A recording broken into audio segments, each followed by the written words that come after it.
ہماری اس دینی دعوت میں کام کرنے والے سبھی لوگوں کو یہ بات اچھی طرح سمجھ لینی چاہیے کہ تبلیغی جماعتوں کے نکلنے کا مقصد صرف دوسروں کو پہنچانا اور بتانا نہیں ہے،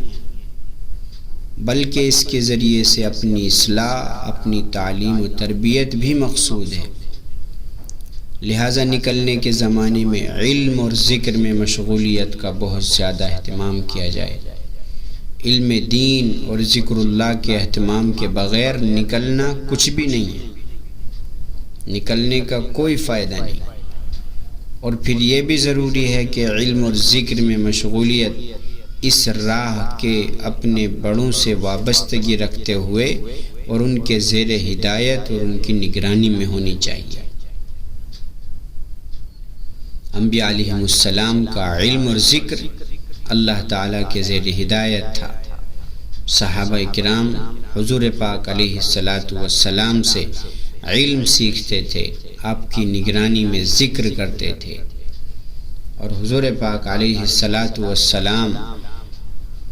ان کی پوری نگرانی فرماتے تھے صحابہ کی۔ اسی طرح ہر زمانے کے لوگوں نے اپنے بڑوں سے علم اور ذکر لیا ہے۔ ہر زمانے کے لوگوں نے اپنے بڑوں سے، علماء سے، اہل اللہ سے علم سیکھا ہے، ذکر سیکھا ہے، ان کی نگرانی میں، ان کی رہنمائی میں علم و ذکر کی تکمیل کی ہے۔ ایسے ہی آج بھی ہم اپنے بڑوں کی نگرانی کے محتاج ہیں، ورنہ شیطان کے جال میں پھنس جانے کا بڑا اندیشہ ہے۔ بلکہ ایک مجلس میں تو حضرت نے اس قدر سخت لہجے میں فرمایا، فجر کی نماز کے بعد کام کرنے والوں کا مجمع نظام الدین کی مسجد میں موجود تھا، اور حضرت جی رحمۃ اللہ علیہ کی طبیعت اس قدر کمزور تھی کہ بستر پر لیٹے لیٹے بھی 2-4 لفظ بول نہیں سکتے تھے۔ اہتمام سے ایک خاص خادم کو بلایا اور پھر اس سے کہا کہ اس پوری جماعت سے کہہ دو کہ تمہاری یہ ساری چلت پھرت اور ساری جد و جہد بیکار ہوگی اگر اس کے ساتھ علم دین اور ذکر اللہ کا پورا اہتمام آپ نے نہیں کیا۔ گویا کہ یہ علم و ذکر 2 بازو ہیں جن کے بغیر اس فضا میں پرواز نہیں کی جا سکتی۔ علم و ذکر کے بغیر اس محنت کا حق ادا نہیں کیا جا سکتا، بلکہ سخت خطرہ اور قوی اندیشہ ہے کہ اگر ان 2 چیزوں کی طرف سے تغافل برتا گیا، آپ نے غفلت کی، تو یہ جد و جہد مبادا فتنہ اور ضلالت کا ایک نیا دروازہ نہ بن جائے۔ اللہ، کس قدر سخت الفاظ آپ نے ارشاد فرمائے کہ یہ خطرہ ہے، قوی اندیشہ ہے کہ اگر ان 2 چیزوں سے غفلت برتی گئی، علم اور ذکر سے، تو یہ ساری محنت، ساری کوشش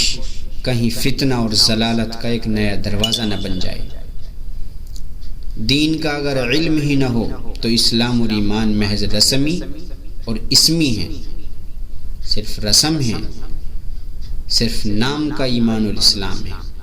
اور اللہ کے ذکر کے بغیر اگر علم ہو بھی تو وہ سراسر ظلمت ہے۔ اگر علم دین کے بغیر ذکر اللہ کی کثرت بھی ہو تو اس میں بھی بڑا خطرہ ہے۔ الغرض، علم میں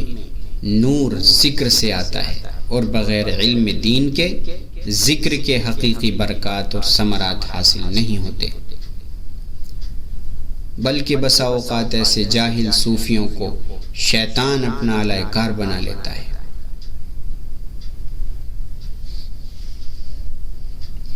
لہٰذا علم اور ذکر کی اہمیت کو اس سلسلے میں کبھی فراموش مت کرنا،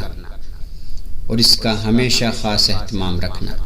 ورنہ آپ کی یہ تبلیغی تحریک بھی بس ایک آوارہ گردی ہو کر رہ جائے گی اور خدا نہ کرے آپ لوگ سخت خسارے میں رہیں گے۔ حضرت جی رحمت اللہ علیہ کا مطلب اس ہدایت سے کیا تھا؟ یہی تھا کہ کام کرنے والے، دعوت و تبلیغ کی محنت میں لگنے والے تمام افراد صرف اس محنت کو، چلت پھرت کو، گشت کو، ملاقات کو پورا کام نہ سمجھ بیٹھیں، اصل کام نہ سمجھیں، بلکہ دین کے تعلیم و تعلم اور ذکر اللہ کی عادت ڈالنے اور اس سے تعلق پیدا کرنے کو اپنا اہم فریضہ سمجھیں۔ اسی لیے حضرت جی رحمت اللہ علیہ ہر وقت بے چین رہتے تھے، فکر مند رہتے تھے۔ یہ بے چینی رہتی تھی کہ ہماری اس محنت میں علماء کرام زیادہ سے زیادہ جڑیں، علماء جڑیں محنت میں، علماء محنت کو کریں، اس کام کو کریں، اس کام کو سنبھالیں، اور تمام دعوت کے ساتھ ہی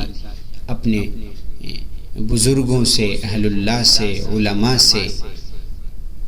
اپنا تعلق قائم کریں،